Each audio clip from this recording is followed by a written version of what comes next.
Rowan Maddox moved like a quiet shadow through the dim service hallway of Valiant Tower, his boots landing on the tiled floor with a steady rhythm that matched the exhausting heartbeat of a man who had lived too many lives for someone only 38. His gray maintenance jacket hung loosely over a black t-shirt, and beneath it, his shoulders were still broad enough to eclipse half a doorway. His dark brown hair, trimmed high and tight from old Marine habits, was beginning to show faint silver at the temples. Streaks earned from war, from loss, from nights staring at ceilings instead of sleeping. His eyes, storm gray with a hint of blue, scanned everything with the caution of someone who had been ambushed once and never forgot the feeling. Behind that gaze lived stories few people ever asked about. That was fine. He was used to being invisible. Earlier that evening, Rowan had knelt beside his German shepherd, Ridge, before leaving their small apartment in Westbriar. Ridge was 4 years old, a retired military canine with sable black and gray fur and a bright broken arrow marking on his chest. His yellow-brown eyes had a depth that unsettled most people, as if the dog carried memories of things he couldn't describe. Ridge wasn't allowed inside the company building. Rules were rules. But he always walked with Rowan to the door of their building, sitting there like a sentry until Rowan disappeared around the corner. Tonight, the dog had nudged Rowan's hand longer than usual, letting out a soft rumble of concern. Rowan had laughed it off, scratching behind Ridge's ear, promising he'd be back before dawn. Deep down, though, he always listened when Ridge behaved strangely. That dog had saved his life twice overseas. Instinct wasn't something Ridge lacked. Now in the tower, Rowan followed the alert message blinking on his tablet. HVAC malfunction on the 42nd floor. Typical night shift stuff. Most workers had gone home, leaving the building in a hush that felt almost sacred. Normally, Rowan liked that. Fewer eyes, fewer questions. But tonight the air felt heavier, like the building was holding its breath. When the elevator doors opened on the executive level, the smell of polished wood and expensive perfume drifted into the air. It was the kind of floor people like Rowan were supposed to glide through without being noticed. He moved quietly, toolkit in hand, checking pressure gauges and ducts, following the source of the malfunction. Then, just as he passed the large glass double doors of the main boardroom, something crashed inside. A dull thud, followed by a chair dragging violently across the floor. Rowan froze. In Afghanistan, strange noises meant traps or ambushes. Here they meant corporate chaos, which could be almost as dangerous. Still, procedure was clear. Any unexpected noise on executive levels required a safety check. He knocked once. No answer. He scanned his badge and pushed the door open. The scene inside stopped, his breath. Harper Lane, the young CEO of Valiant Holdings, lay collapsed on the polished conference floor. Harper was 34, tall, poised, almost severe in beauty. Her light brown hair, normally styled shoulder length and slightly curled, was fanned helplessly across the carpet. Her blazer, cream-colored, fitted, elegant, had lost all its authority as her chest barely rose. Around her, half a dozen board members stood frozen, their expensive suits and frantic eyes reflecting a panic none of them dared own. She just fell, someone stuttered. A middle-aged woman in a navy suit whose trembling hands kept smoothing her blouse. She grabbed her chest and The woman's voice cracked. Rowan stepped forward, instinct beating training by miles. Move. Let me check her pulse. You can't be in here, barked Victor Hale, the CFO, pushing toward Rowan. Victor was in his early 50s, tall but not imposing, with silver hair slicked back so sharply it looked like it had been carved into place. His face carried the cold detachment of a man who believed empathy was a weakness. His charcoal suit had the kind of crispness that lived closer to arrogance than professionalism. "This room is restricted." Rowan ignored him, dropping to his knees beside Harper and gently tilting her chin to open her airway. No pulse, no breath. Her lips were darkening, tinged with blue. She was dying. His marine training surged through him like an old instinct awakened from sleep. "Call 911, he said, pressing 2 fingers against her neck again, just to be sure. "Now." "What are you doing?" Victor snapped. "Step away from her." "She's in cardiac arrest," Rowan said. "If I step away, she dies." Someone gasped. Another person whispered a frantic prayer. But still, none of them moved toward Harper. They stood like statues made of fear and silk. Rowan locked his hands over her sternum and began compressions. 1, 2, 3. His voice was firm, rhythmic, cutting through the panic. The board members recoiled, as if the very act of saving their CEO required getting their hands dirty. Harper's body jolted slightly under each compression, her head rolling weakly to the side. Sweat began collecting at Rowan's temples, but he didn't stop. Behind him, Victor hissed, "This is inappropriate conduct. Get security." "She's not breathing," Rowan growled without looking up. "Back off." At the 12th compression, something fractured inside Rowan's chest. Not a bone, not pain, but a memory. A Marine bleeding out in his arms years ago. Rowan pushing on that man's chest, pleading silently for the universe to return breath to a friend. This moment felt too familiar, too cruel, too soon. He leaned down, pinched Harper's nose, and breathed into her lungs. A board member shrieked, "He's kissing her!" "He's not," another protested weakly. Rowan blocked it all out. "Come on," he whispered. "Fight." He went back to compressions, counting under his breath, his shoulders burning. But Harper remained still, her face growing colder, paler. Rowan's mind flashed, unbidden, to Ridge back home. The dog had stared at the door tonight, not wanting Rowan to leave. Ridge had paced, whining low, as if sensing something creeping toward Rowan like a storm. The timing struck Rowan like a jolt. Ridge had nudged him harder than ever before, and now here he was, kneeling beside a dying CEO. A strange question flickered through him. Did Ridge sense this?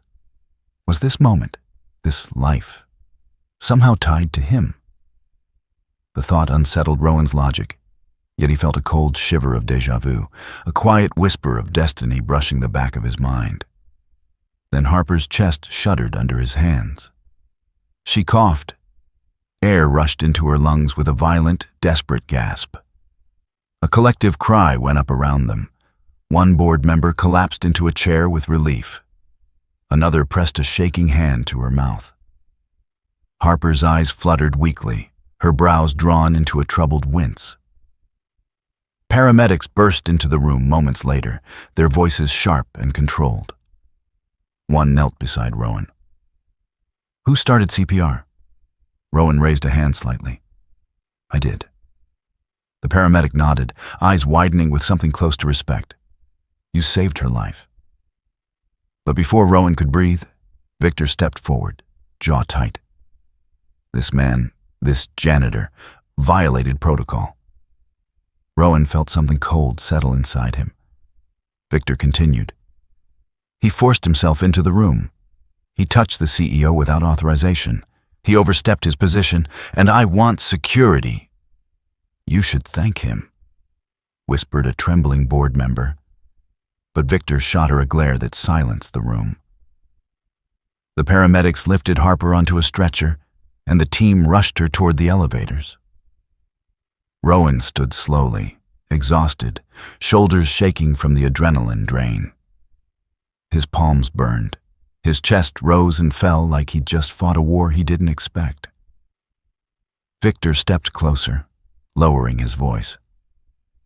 You should have stayed in the hallway where you belong. Rowan stared at him. This man so polished, so cold, so fearful of losing control, he'd rather condemn someone than admit he needed help.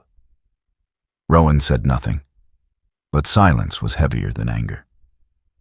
Minutes later, Rowan walked out of the boardroom alone. The executives whispered behind him, their eyes sliding away in guilt or cowardice. Not a single person said thank you. Rowan's steps grew heavier the farther he walked down the corridor.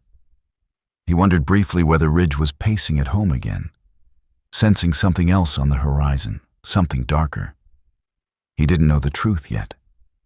He didn't know this night would flip his life upside down, that powerful people would twist what he had done, and that the woman whose life he saved would one day step into his world like a miracle. For now, there was only silence. A long hallway, and the faint echo of his own heartbeat reminding him he was still alive. If this story touches your heart, don't forget to like, comment, and subscribe. Because sometimes God sends miracles through ordinary hands. Rowan Maddox arrived at the front entrance of Valiant Tower just after sunrise. Shoulders squared, toolbox in hand, trying to convince himself that last night had been nothing more than a chaotic emergency gone wrong. The building's glass facade reflected the pale morning light like a frozen lake, cold and unreachable. He took a breath, rolled his shoulders back, and stepped toward the revolving door, only to have a security guard move in front of him, a stiff arm blocking his path. The guard was a broad man named Harris, someone Rowan had seen countless times but rarely spoken to. Harris was in his mid-40s, with a shaved head, deep-set eyes, and a jawline that looked permanently clenched. He wasn't unkind by nature, just exhausted, the kind of exhaustion that came from working double shifts to support kids he mentioned once in passing. "Morning, Harris," Rowan said, shifting the weight of his bag. "HVAC reports flagged 3 alerts last night. I need to—" "Rowan." Harris didn't meet his eyes. His voice came out flat. "You can't go in." Rowan blinked. "What do you mean?" "Orders from upstairs." Rowan frowned. "Upstairs as in who?" "Compliance, HR, and—" Harris hesitated, jaw tightening. "And CFO Hale." A cold line of dread crept down Rowan's spine. "Why?" Harris swallowed. "They said you violated restricted access last night, and—" He exhaled, hating the words he was about to repeat. "Conduct inappropriate with senior leadership." Rowan stared. For a moment he thought he'd misheard. "Conduct... what?" "Harris, I performed CPR." "I know," Harris whispered, voice low. "But they want you off the premises until the investigation finishes." He stepped aside slightly, lowering his voice. "I'm sorry, man. Truly." People streamed past them into the building, eyes flicking toward Rowan and quickly away. A pattern he recognized all too well. In the Marines, he'd seen the look before. Soldiers unsure whether the man beside them was still a brother or someone who carried a ghost of suspicion on his back. He stepped back from the door, numb. The wind cut across his face, sharp and stinging. "They're saying I did something wrong," he murmured. Harris didn't answer. As Rowan walked away from the tower, his phone buzzed, a notification from a co-worker group chat. When he opened it, a grainy still image appeared, a low-resolution frame from the Boardroom security feed. He was leaning over Harper Lane, giving rescue breaths. But the angle was terrible. Her face partly obscured, his leaned close, creating the exact illusion that would ignite speculation. Beneath the photo were comments. "What the hell is he doing? Dude was kissing her. He's a maintenance guy. Why was he even in the boardroom? Looks suspicious to me." The words dug into him like barbed wire. Another buzz. A message from Mia. Night shift dispatch. HR's looking into you. Keep your head down, Rowan. People are talking. People were always talking. People who had never seen a man die in their arms. People who mistook survival for scandal. People who found it easier to condemn someone than to admit they themselves had done nothing. He slipped the phone back into his pocket and headed home. Inside his apartment, Ridge lifted his head immediately. The German shepherd rose from the worn rug, tail low, ears pricked. At 4 years old, Ridge still moved with the disciplined awareness of a trained canine. But today, something sharp flickered in his eyes. He padded across the floor and pressed his head against Rowan's thigh, letting out a low, anxious whine. "I'm okay," Rowan whispered automatically, though the words tasted like lies. Ridge nudged him again, harder this time, as if rejecting the answer. Rowan collapsed onto the couch, burying his face in his hands. His breath trembled in his chest. "I saved her life," he whispered. "I did everything right." Ridge rested his chin on Rowan's knee, golden brown eyes scanning his face with the uncanny sensitivity only dogs possessed, especially dogs who had known war. Ridge shifted closer, climbing partly onto Rowan's lap, not caring that he was a 70-pound German shepherd. Rowan let one hand drift into Ridge's fur, grounding himself in the familiar warmth. For a moment there was silence. Ridge suddenly stiffened, every muscle tightening, ears snapping upright, as if he sensed something invisible pass through the apartment. He turned his head toward the window, staring at nothing Rowan could see. A growl rose deep in Ridge's throat, low and warning, a sound he hadn't made since the night a roadside explosive nearly killed them both overseas. Rowan straightened, heart kicking into his ribs. Ridge rarely reacted like this unless danger, real danger, was coming. "I know, buddy," Rowan whispered, feeling an icy thread of certainty slide down his spine. "Something's about to hit us."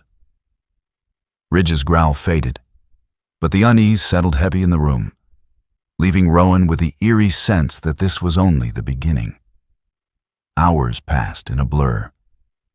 By early afternoon, Rowan forced himself to check his email. HR had sent an official notice.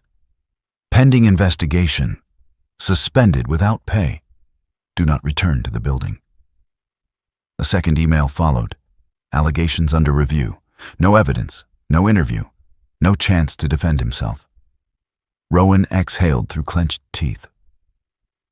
"Allegations," he muttered. "They make it sound like I—" His voice broke. He couldn't say the words. Ridge nudged his knee again, as if pulling him back from a dark thought. Rachel, the neighbor from across the hall, knocked lightly on his door. She was in her 50s with a warm face lined by years of worrying about others more than herself. "Sweetheart, you haven't eaten today," she said gently. "Want me to heat something up?" "No, thank you," Rowan replied. "I'm good." "You don't look good," she said plainly. "Come by later, I'll make stew." He nodded, grateful but too drained to speak more. By evening, the internet had begun its devouring. His name wasn't public, but whispers spread fast. Screenshots of the blurry image circulated on anonymous forums. One post read, "Maintenance guy takes advantage of unconscious CEO. Look." Another, "Is this real? Why is he so close to her?"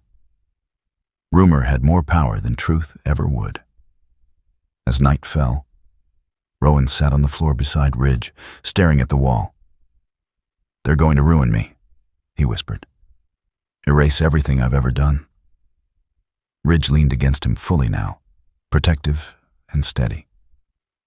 Rowan drew a shaky breath. "I didn't want to be a hero. I just wanted to help." He closed his eyes. That boardroom, those terrified faces. Harper's lifeless body, his hands pressing. He broke the thought off, swallowing hard. The world outside didn't pause. Cars passed. Someone in a nearby apartment argued loudly.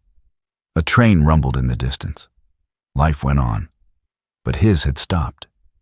He didn't know that somewhere across the city, in a stark hospital room filled with white light and quiet machines, Harper Lane had opened her eyes for the first time since collapsing, and gasped a single word. "Who saved me?" He didn't know she'd asked her assistant to bring her the footage. He didn't know her hands trembled when she realized that the man everyone was condemning was the only one who had moved, while others froze.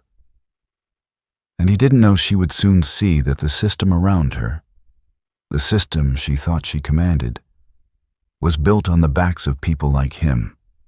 For now, he only sat in the dim light of his apartment. Ridge pressed firmly against his side, both man and dog quietly bracing themselves for a storm neither could yet name. If you believe justice still matters, don't forget to like, comment, and subscribe. Because even in darkness, God still writes miracles. Harper Lane woke to the sterile whiteness of a hospital ceiling, its smooth tiles glowing faintly in the morning light. Her throat was dry, as if someone had scraped sand across her vocal cords, and every breath carried a hint of soreness beneath her ribs. She blinked slowly, eyes adjusting to the soft hum of machines, the scent of disinfectant, and the faint, rhythmic beeping from a monitor beside her bed. Her mind felt fogged, as if someone had shuffled her memories like paper scattered across a desk. Images flickered, boardroom lights, the cold conference floor, voices turning hollow. And then nothing. She tried sitting up, wincing at the stiffness along her chest. A nurse quickly approached, a middle-aged woman with warm brown skin and tightly curled black hair in neatly beneath a cap. Her name tag read, Nurse Denise Holloway. No relation to Rowan's neighbor, just coincidence. She had soft, steady eyes, the kind that had seen too much suffering to be startled by anything anymore. "Take it slow, Miss Lane," Denise said, adjusting the pillows behind her. Her voice carried the calm authority of someone who had guided countless patients across the border between fear and survival. "You've been in and out for 2 days. Cardiac arrest is no small thing." Harper swallowed, forcing her breath to steady. "I need water." Denise handed her a cup. Harper sipped carefully, each swallow bringing back fragments of memory. Lights, panic, pain, falling. And worst of all, the terrible, suffocating darkness swallowing her whole. But even in that darkness, there had been something else. A voice, not cold, not distant, but urgent, rough, fighting for her. "Don't give up. Breathe. Come back." That voice echoed through her ribs now, like an imprint on bone. "Who brought me here?" Harper asked. Denise tilted her head. "Paramedics said CPR was already in progress when they arrived. Someone on your staff acted fast." Harper's brows drew together. "Who?" "I'm not sure. The paperwork didn't say." Denise hesitated. "But whoever it was, they saved you." Harper closed her eyes. She remembered a pair of hands pressing firmly on her chest. Not elegant, not manicured. Strong, calloused hands that worked with urgency, not fear. She whispered, almost to herself, "That voice. It kept calling me back." Denise offered a gentle smile. Sometimes, when you're that close to the edge, the smallest voice becomes the loudest lifeline. A knock at the door interrupted them. 3 board members entered. A tall woman in a black business suit, a balding man with too much cologne, and Daniel Briggs, head of operations. A thin, sharp-faced man in his 40s, whose neat blonde hair and narrow blue eyes gave him a fox-like appearance. He bowed his head respectfully. but his expression carried a stiffness that Harper had known long before becoming CEO. "Miss Lane," Daniel said smoothly, "we're grateful to see you awake. HR has everything under control, and the company continues to operate normally." Harper stared at them, something cold flickering behind her eyes. "Who saved me?" she asked. The three exchanged glances. The woman coughed lightly. "We don't have that information at the moment." "You don't know who performed CPR on the CEO of a multi-billion-dollar corporation?" Harper asked sharply. The balding man wiped sweat from his brow. "HR has handled the situation internally. Everything is resolved." The silence that followed was too perfect, too polished, like marble covering a grave. Harper sat straighter. "What does handled internally mean?" Daniel cleared his throat. "The individual involved acted outside of protocol.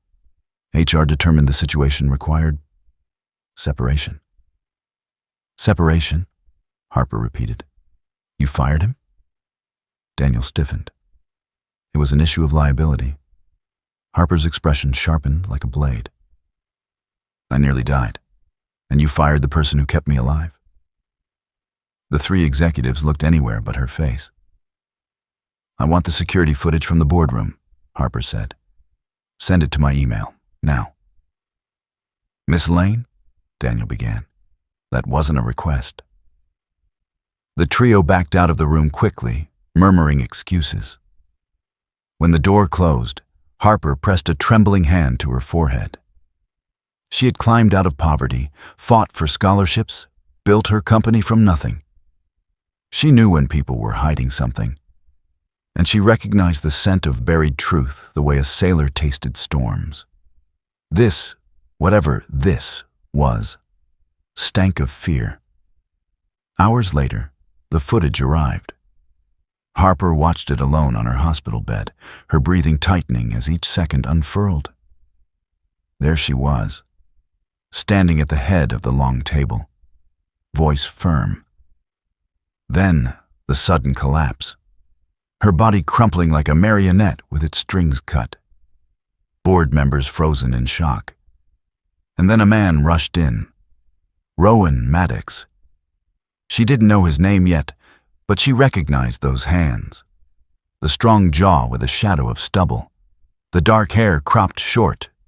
His storm gray blue eyes filled with raw urgency. He looked nothing like the executives around her, nothing polished or rehearsed. Just real. Fiercely real. He checked her pulse, his chest rising with a subtle tremor of fear. Then he began compressions. Precise, rhythmic, desperate.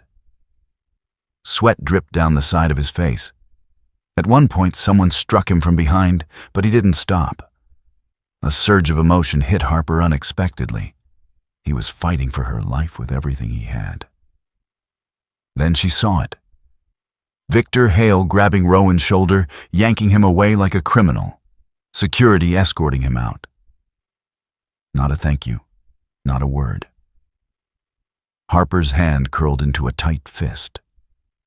As Rowan was dragged out of the frame, the camera caught something small. Something Harper rewound twice to be sure. When Rowan disappeared into the hallway, he paused, turning back, not toward the board members, not toward security, but toward her. His expression was unreadable, shadows cutting across his jaw, but his eyes held a grief that didn't belong to a stranger. A grief like someone who had once failed to save a life and had been determined never to fail again. Harper felt a strange chill sweep through her. She didn't know him, yet the look felt familiar, as if their fates had brushed shoulders long before this moment. A whisper of something deeper, something she couldn't name, tightened in her chest. Why did she feel as if losing him again would be another kind of death? She turned off the video, heart pounding. "They punished the only person who moved," she whispered. her jaw clenched with a steel resolve she hadn't felt since her early days, hustling through college on nothing but determination and cheap instant coffee. "Where is he now?" she murmured. Nurse Denise glanced over from the monitor. "Miss Lane?" Harper rose carefully from the bed, steadying herself. "I need my phone," she said, "and I need my head of security." She inhaled deeply, staring out the window at the sprawling city far below. "Harris, Victor, HR, all of them," she whispered. "They didn't hide the truth to protect me. They hid it to protect themselves." Her reflection glimmered faintly against the glass. A survivor pulled back from death. But someone else had paid the price. "What did they do to him?" she whispered again, the words sinking into the room like a vow. Light shifted against the skyline. Somewhere, across cracked sidewalks and tired apartment walls, Rowan Maddox sat alone, unaware that the woman he had saved was now ready to tear apart the tower that had erased him. If you believe that God lifts the humble and reveals every hidden truth, don't forget to like, comment, and subscribe. Harper Lane had never been one to let questions go unanswered, especially when those questions circled around her life, her company, and the man who had dragged her back from the brink of death with nothing but grit, discipline, and a stranger's compassion. The morning she was discharged, instead of returning to her penthouse or to Valiant Tower, she instructed the head of security to retrieve the address of the employee listed only as terminated due to violation of executive space protocol. She didn't say the name aloud, but she felt it echo anyway. Rowan Maddox. She drove herself. Corporate policy required a protection vehicle to follow her from a distance, standard for a CEO recovering from a medical emergency. But Harper didn't let them escort her to the doorstep. If she was going to face him, it had to be personal. The sun dipped behind the city as she crossed the old industrial district, where buildings sagged with age and patches of graffiti clung to brick like forgotten stories. The streets were narrow, the streetlights dim. It wasn't dangerous exactly, just tired, worn out from decades of being overlooked. Her car rolled to a stop in front of a 2-story building with cracked siding and a porch railing missing one spindle. A flickering hallway bulb illuminated the door marked 2B. It looked like a place where someone lived quietly, almost invisibly, the way a scar hides beneath clothing. Harper stepped out, hugging her navy coat tighter around her. The air held the cold bite of an early winter night.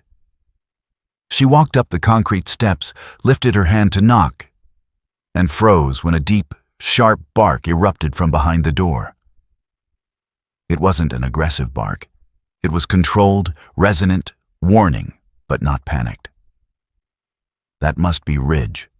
The records had said Rowan lived alone except for a German shepherd, 4 years old, sable black and gray coat, a broken arrow patch of brighter fur on his chest, a retired K9 partner.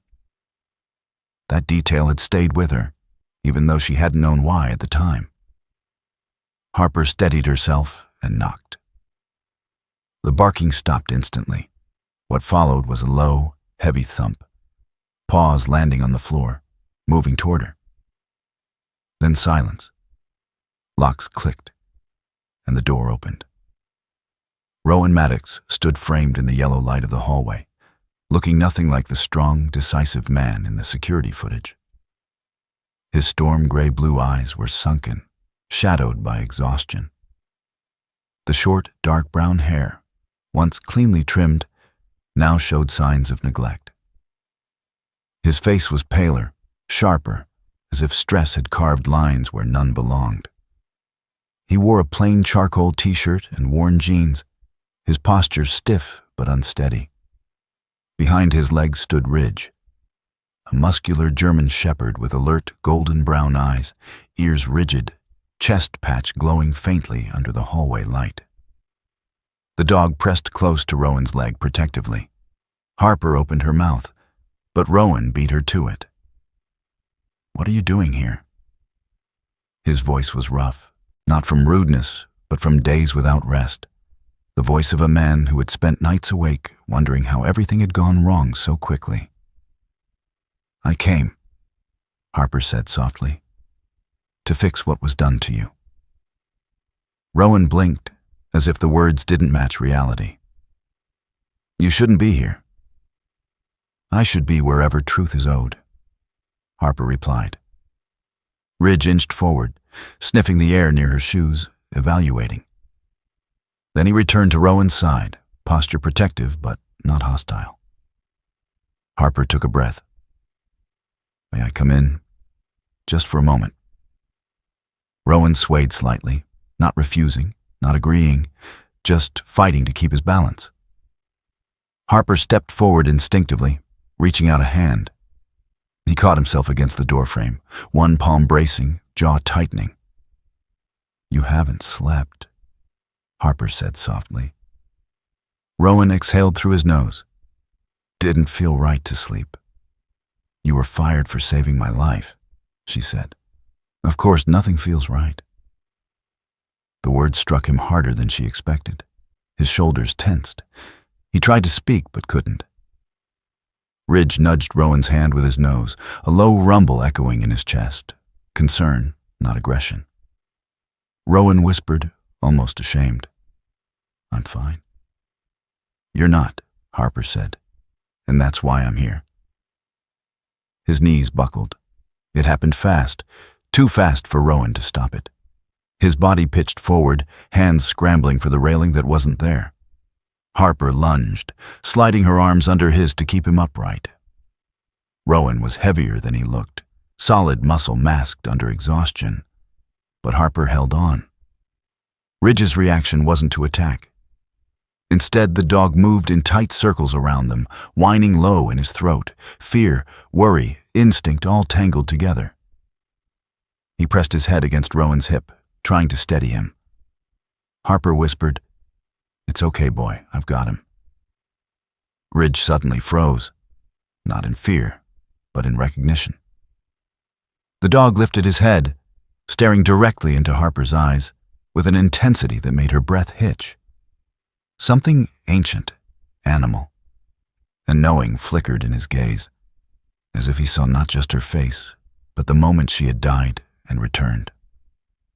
Ridge stepped closer, touching his forehead gently against her thigh, not a gesture of threat, but of acknowledgement. A protective vow. Harper felt a strange warmth sweep through her, a sense that what happened in that boardroom wasn't an accident. Fate had tied all three of them together long before she knocked on this door. Rowan finally steadied himself, pulling away slightly. "I'm all right," he muttered, though clearly he wasn't. "No," Harper said gently. "You're going to the hospital." "Harper, you don't understand." "You're right," she interrupted. "I don't understand why the person who saved my life is standing here alone, half-conscious, while the people responsible for covering it up still have office keys." Rowan closed his eyes. Pain flickering across his face, not physical, something deeper. Harper reached into her pocket and pulled out her phone. "I'm calling an ambulance." Ridge barked once, sharp and urgent, as if agreeing. "No hospitals," Rowan rasped. "You're dehydrated and probably sleep-deprived to the point of collapse." "I'll be fine." She stepped closer. "You collapsed in front of me." Rowan didn't argue this time. His body sagged in quiet defeat. Harper dialed. Within minutes, the distant wail of sirens threaded through the night air. The escort vehicle she had left behind rolled up the street, but stayed back at her request. She stood beside Rowan on the porch, her hand lightly resting on his arm to keep him steady, while Ridge sat at his feet, leaning into him like a living anchor. Rowan whispered, "You didn't have to come here." Harper looked straight ahead, watching the ambulance lights approach. "Yes," she said softly. I did. For reasons neither of them could yet name, the night felt like a turning point. Two damaged fates colliding not by accident, but by something far more deliberate, far more divine. As paramedics climbed the steps, Harper cast one last glance at Ridge. The dog stared back at her with an expression hauntingly human. Trust, fear, loyalty, and something else she couldn't identify. It felt like the beginning of a war she hadn't chosen, but could no longer turn away from. If you believe God brings the right people to cross our paths at the right moment, don't forget to like, comment, and subscribe. The hospital room was quiet, except for the soft hum of the overhead vents and the faint, restless breaths coming from the man lying on the bed. Rowan Maddox, a former Marine built on discipline and stubborn endurance, looked nothing like the soldier Harper had seen in that security footage. Focused, fierce, capable of carrying another's life in his hands. Now his skin was flushed with fever, his breath shallow and uneven, his body weakened by dehydration and days without proper rest. An IV line trailed from his arm to a bag of clear fluid, slowly restoring what his sense of duty had drained. Harper Lane sat beside him, elbows propped on her knees, her fingers interlaced, as if trying to hold her own thoughts together. The dim bedside lamp softened the edges of her exhaustion, but nothing could hide the worry etched into her face. She had been there since the ambulance brought him in. Long after her security team suggested she go home, long after visiting hours technically ended. She hadn't cared about rules, not anymore. Every now and then, Ridge, Rowan's German shepherd, lifted his head from the foot of the bed, ears twitching whenever Rowan stirred. Ridge's black and gray sable fur shimmered under the lamp, the bright, broken arrow patch on his chest catching the light. His golden brown eyes were fixed on Rowan with the intensity of a guardian who feared losing the only person who ever understood him. Even in rest, his muscles stayed tense, as if ready to leap between Rowan and the world again. A nurse entered quietly in the early hours, a tall man with sandy blonde hair and gentle, sleepy eyes. Nurse Aaron Beck, as his badge read, carried himself like someone who had endured a long shift, yet still managed to show up with kindness. His voice was steady as he checked Rowan's vitals. Temperature's coming down slowly. Hydration is helping. He just needs time and probably a little peace. Harper nodded. He hasn't had much of that lately. Aaron gave her a sympathetic smile. You'd be surprised how much healing happens just because someone stays. His words lingered as he stepped out.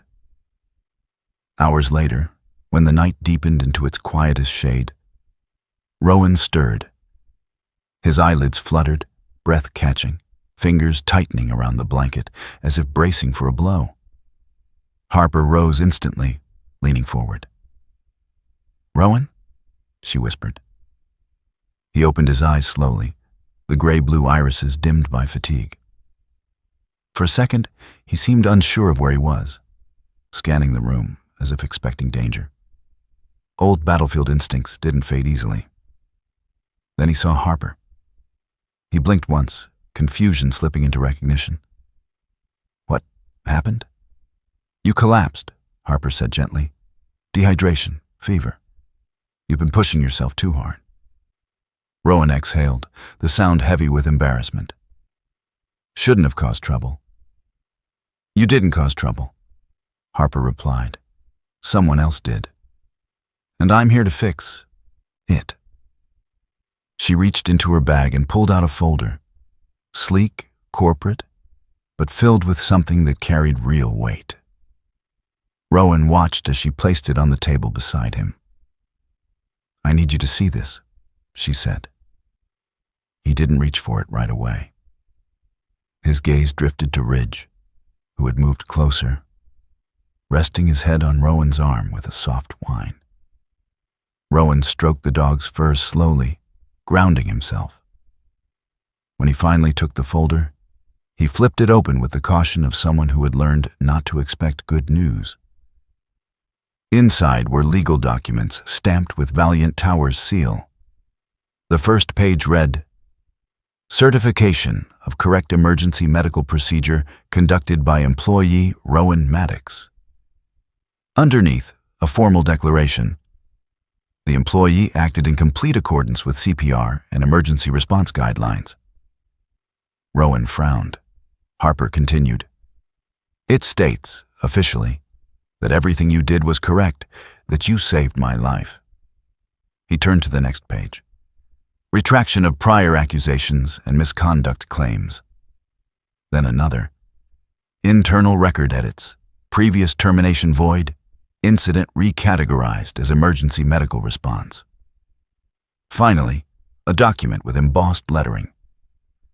A formal apology from the board of Valiant Tower, to be publicly released at 9 a.m. tomorrow.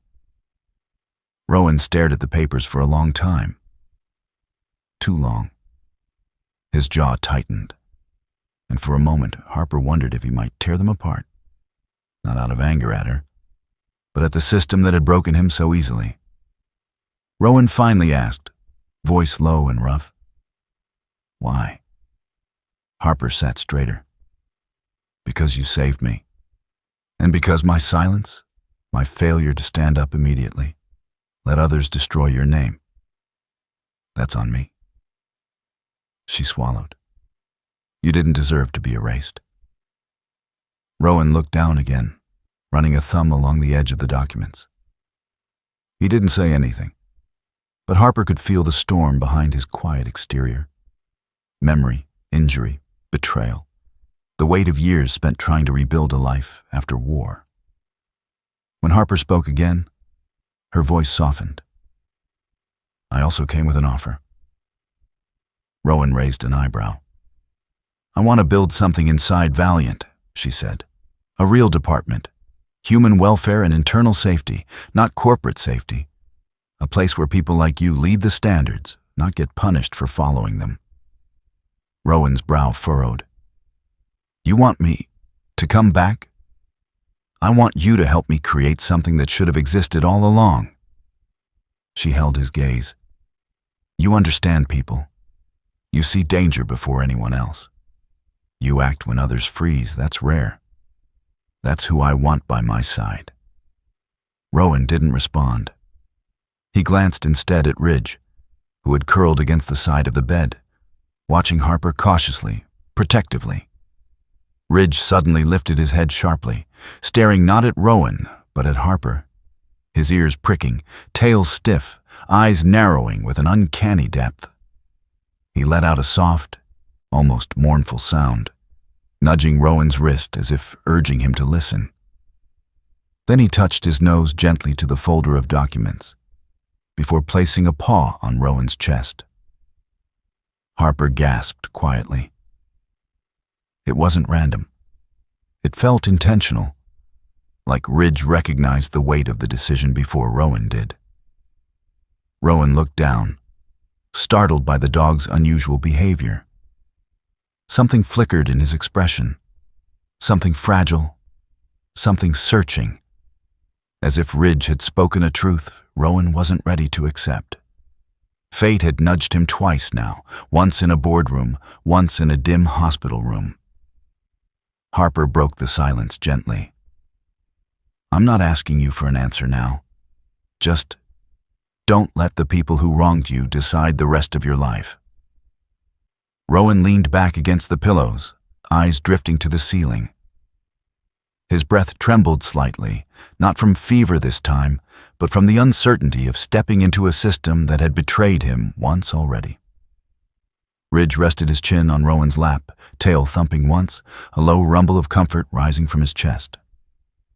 Rowan finally murmured, "What if it happens again?" Harper didn't look away. "Then I'll stand with you. Every time." The room felt heavier, yet strangely lighter, as if a shift had taken place. Not a decision, not yet, but the hint of one, a seed planted in soil that had gone barren for too long.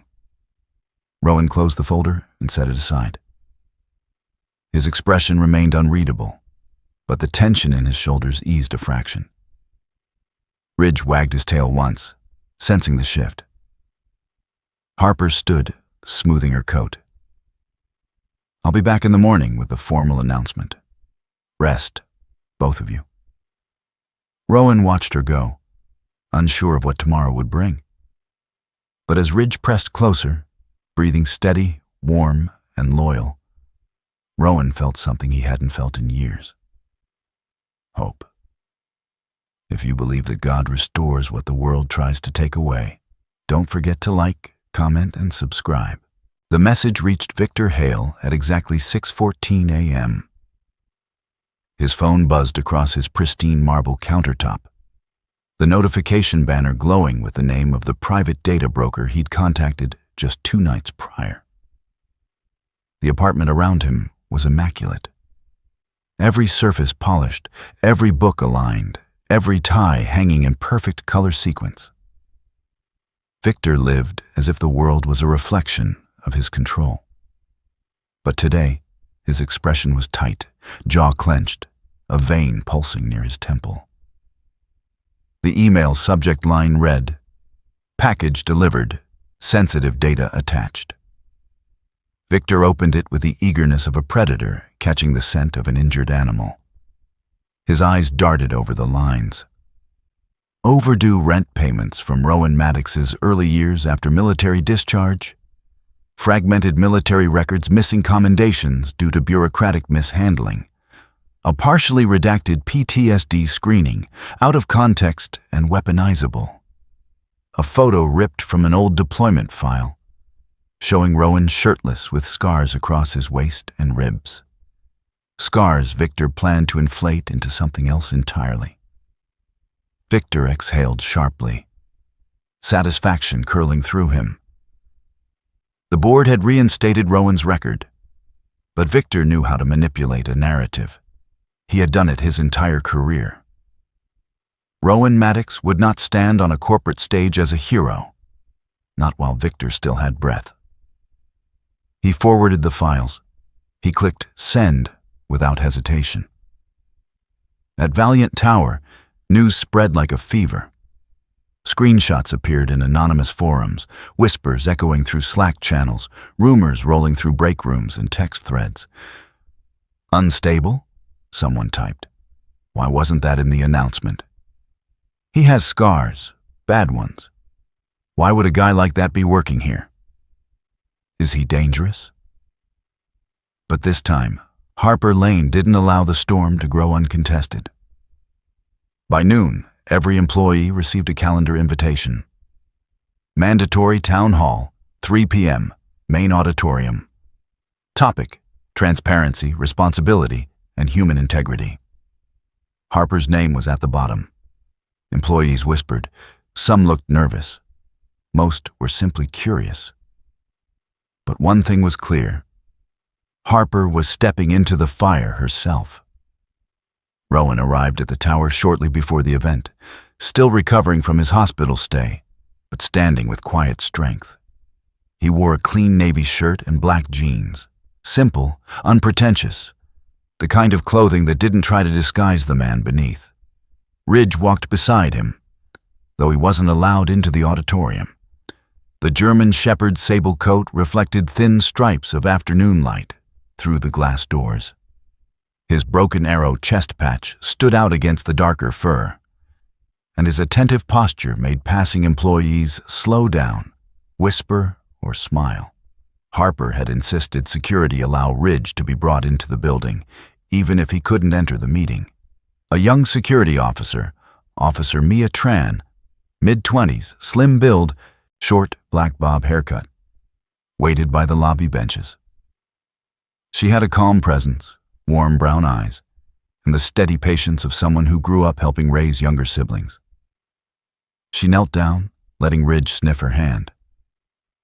"He'll be all right with me," she said gently. "We'll stay right here." Rowan nodded. Ridge, sensing Rowan's anxiety more than anything, whined quietly. Rowan knelt, placing a firm hand against Ridge's head. "Stay with her, boy. Ridge leaned his forehead against Rowan's, a gesture of deep connection. Then he stepped back obediently.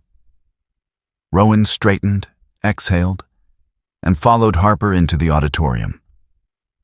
The hall was full, hundreds of employees packed together, murmuring, glancing between screens and the stage. Some held skepticism, others sympathy.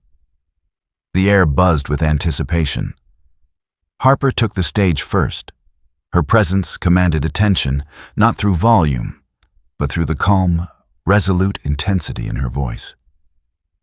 "You've all seen rumors," she began. "You've seen incomplete stories, weaponized half-truths, and you've seen what happens when a company stands silent and lets lies grow." Silence fell. "Today," Harper continued, "we address that silence." She looked toward the side of the stage. "Rowan Maddox, please join me." Rowan stepped out. There was no applause. Not yet. He moved with the steady gait of a man who had walked more dangerous paths than corporate carpets. His posture, broad shoulders, straight back, gave nothing away, but his eyes betrayed a quiet uncertainty. Standing at the podium, Rowan took a breath. "My name is Rowan," he said. "Some of you saw me in that boardroom, but most only heard things about me afterward. Things that weren't true. I want to tell you who I really am." He paused. The silence felt like a held breath. "I served in the Marine Corps for 14 years. I came home with more scars than I left with. Some outside, some inside. But I learned something over there that I think matters here. No one is invisible.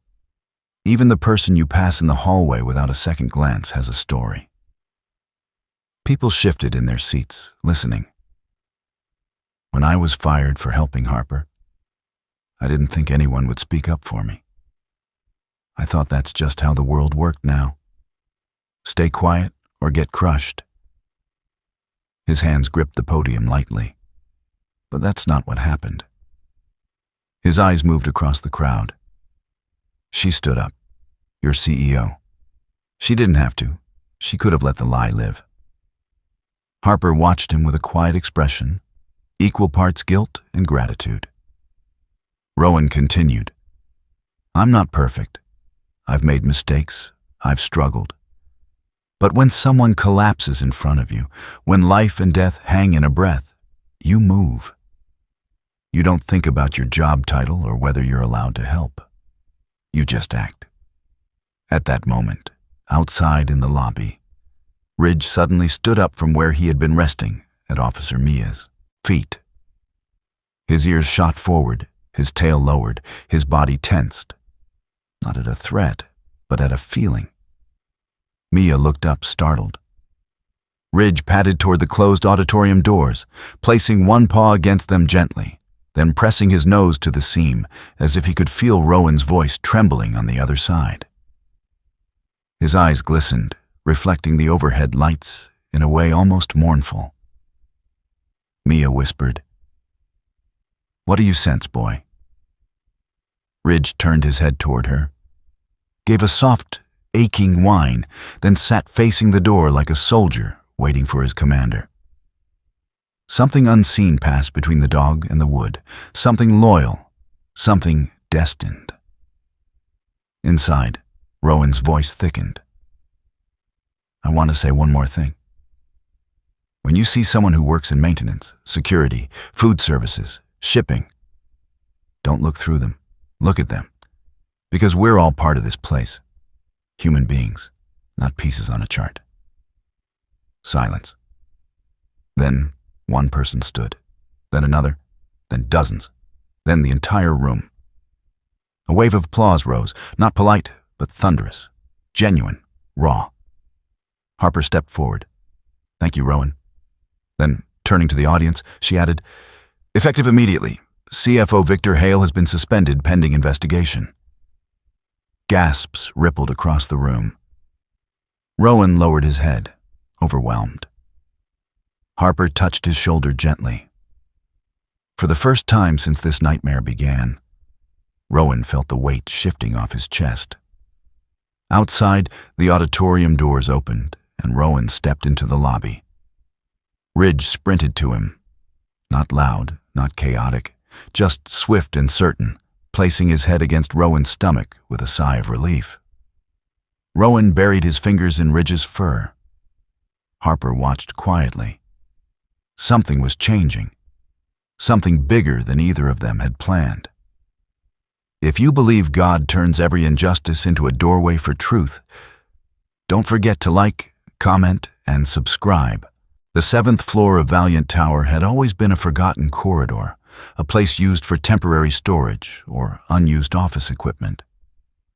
But in the weeks following the town hall meeting, it began to change. Walls were repaired, carpeting replaced, light fixtures updated from an amber flicker to a clean, bright glow. And in the center of the floor, behind a glass door etched with simple lettering, a new space came to life. Human Support and Safety Division. Director, Rowan Maddox. It was not glamorous. It wasn't meant to be. But when Rowan stepped inside on his first official morning, Ridge trotting proudly beside him, something inside him quietly shifted. It felt like stepping onto ground he had been searching for without knowing it. The office was modest. A sturdy dark wood desk, a soft blue rug, and wide windows that overlooked the city skyline. A bulletin board hung on the far wall, filled not with instructions or corporate memorandums, but with handwritten notes from employees who had sent messages after the town hall. Thanks for speaking for people like us. You made me feel seen. My brother served too. Thank you. Some notes were from people he hadn't met yet. Others were anonymous, penned in shaky handwriting that spoke of someone trying to gather courage. And near the door, set beside a pair of chairs, was a small cushioned bench shaped like a dog bed, with a nameplate above it that read, Ridge, Office Companion. It was Harper's idea. Every office needs a heartbeat, she'd said. Ridge hopped onto the cushioned platform immediately, turning twice before settling. His tail swept across the fabric in lazy arcs, as if he approved of the new arrangement. Rowan exhaled, a soft, incredulous sound. They really did this. Harper Lane stepped through the doorway, dressed in a slate gray suit tailored to her sharp frame. Her hair was pulled into a low ponytail, and exhaustion still clung faintly to the corners of her eyes. But she carried that exhaustion with grace, the way people who've lived through storms learn to walk. I told you, she replied. They needed you more than they knew. Rowan shook his head lightly. I don't know if I believe that yet. You will, Harper said. This division exists because you showed them a truth they couldn't ignore. Ridge stood up, padded over, and placed his head against Rowan's thigh with a soft grunt. Rowan scratched behind his ears, the familiar gesture grounding him. Reports and requests had already started coming in. Training recommendations for emergency response, conflict mediation proposals, employee well-being assessments, and even requests for direct sessions. People wanting to talk to the man who had stood up in front of an entire corporation and reminded them what humanity looked like. But Rowan still felt strange stepping into an office with his name on the door. Feels like a lot for one man, he murmured. Not just one man, Harper corrected. One man and one dog. Rowan smirked. You're not wrong. Harper glanced around the office. Look at this place, Rowan. You're building something real here. Something no corporation manual could teach. They talked through logistics, early cases, and adjustments needed for the floor layout. Harper moved with her usual precision, pointing out details he missed, strategizing with quiet brilliance. Rowan listened, asked questions, added insights from his years of service. Two different worlds, executive and marine, meeting in the middle. As the afternoon sun began to dip, Rowan and Ridge walked through the corridor to review the employee lounge adjacent to his office. The lounge had been redesigned for de-escalation training and emotional support. A soft-lit space with calming furniture and warm-toned art. A young woman sat inside, adjusting a stack of counseling forms. She looked up as Rowan entered. She was petite, with auburn hair pinned loosely at the back and freckles that stood out against her fair skin. Her name badge read, Lydia Marin, Administrative Liaison. She seemed shy but steady, the kind of person who noticed details and cared deeply about people without needing attention for it. "Good afternoon, sir," Lydia said with a respectful nod. "I was asked to help with intake forms and scheduling. I hope everything is set up the way you prefer." Rowan shook his head gently. "No, sir, just Rowan. And yes, thank you. This looks great." She smiled, relieved. "If you need anything changed, please let me know. I like things to be quiet, organized." Ridge approached her, sniffing curiously before nudging her hand. Lydia's eyes widened in surprise, then softened. "He's beautiful," she whispered. Rowan glanced at Ridge. "He thinks you passed inspection." She laughed, a fragile but genuine sound. As Rowan turned back toward his office, Ridge suddenly stopped. His ears pricked sharply, his body freezing in that unnervingly precise way only a trained canine could. His tail lowered, not in fear, but in recognition. Deep recognition. Ridge padded slowly toward the window, staring across the skyline. His reflection overlapped with Rowan's in the glass, two silhouettes merged by fading daylight. Ridge let out a low, soft rumble, not warning, not aggression. Something else. Something almost spiritual. Rowan stepped beside him, following Ridge's gaze though he saw nothing unusual. Just rooftops, antennas, drifting clouds. But Ridge pressed his forehead gently against Rowan's thigh, as if telling him, "You're exactly where you're supposed to be." A shiver, not fear, but purpose, ran through Rowan. He placed his hand on Ridge's back, steadying both of them. By evening, Harper returned to check on progress. She leaned against the doorframe, arms crossed loosely. "You look different," she said. Rowan raised a brow. "Different how?" "Less like a man, waiting for the world to take something from him," she replied simply. He chuckled under his breath. "We'll see how long it lasts." Harper stepped closer. "Rowan, can I ask you something?" He nodded. "If you could go back to that day, the boardroom, the panic, the risk, would you still do it? Even knowing the cost?" Rowan didn't hesitate. His answer came from somewhere deeper than memory, deeper than logic.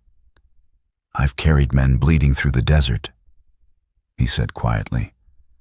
"I've held brothers who didn't make it home. Saving someone in this city? It's the same fight. You don't walk away from a life on the ground."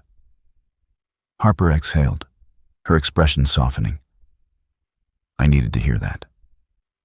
Ridge settled beside Rowan's feet, curling up with a slow sigh.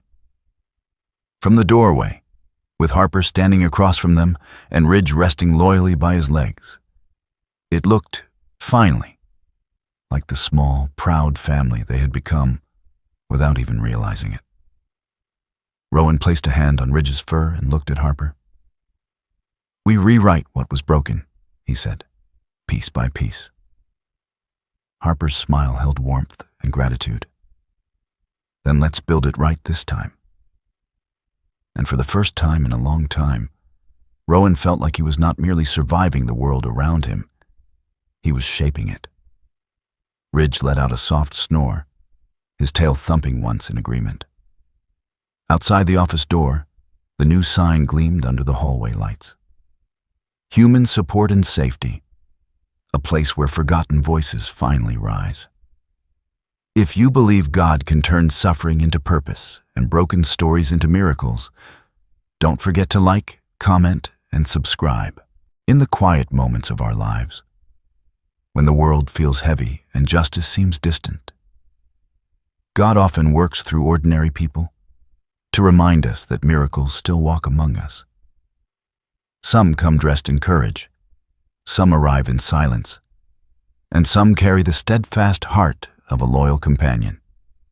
If this story touched you, share it with someone who needs hope today. Leave a comment, subscribe to the channel, and may the Lord watch over you and bless every step you take.